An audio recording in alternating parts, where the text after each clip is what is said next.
எனக்கு தலை சுத்திருச்சு இவங்கெல்லாம் கேட்கும்போது. நான் அந்த பச்சை கவுன் போட்ட பொண்ணு என்ன சொல்லுது, மாச ஸ்கேன்ல இருந்து அது என்ன மோல்டு பண்றதா? நமக்கு எதுக்கு?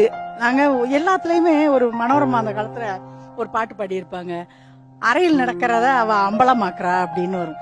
எல்லாம் எல்லாம் வெளியில வந்துருச்சு.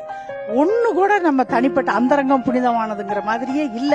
மாசமா இருக்கீங்க எல்லாரும். நான் வந்து உட்கார்ந்த உடனே என்னால எதுவும் பேச, அவ்வளவு மாசமா இருந்த உடனே எனக்கு என்ன பேச போறோம் அப்படின்னு தான் நினைச்சு நான் அடுத்த எதுக்கு வரேன். மாசமா ஆனதையே நாங்க சொல்ல மாட்டாங்க தெரியுமா.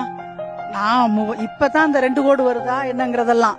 அந்த காலத்துல நாள் தள்ளி போச்சுன்னா கடவுளேன்ட்டு இனிப்பு சாப்பிட மாட்டோம், அமைதியா இருப்போம். கன்ஃபார்ம் ஆகுறது 3 மாசம் 4 மாசத்துக்கு அப்புறம் லைட்டா ஒரு துடிப்பு வரும். இந்த முன்றதுமே புருஷன் கையை தொட்டு வைக்கும் போது அந்த தலை வருதா கால் பக்கம் வருதாங்கிற போது அவங்க 2 பேருக்குள்ள உள்ள சந்தோஷம் தனி.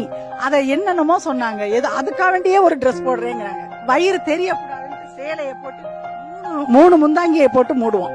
வயிறு அடுத்தவங்க பார்க்க கூடாது, கண்பற்றும்னு. இப்ப நீங்க எதை மறைவா வைக்கிறீங்க?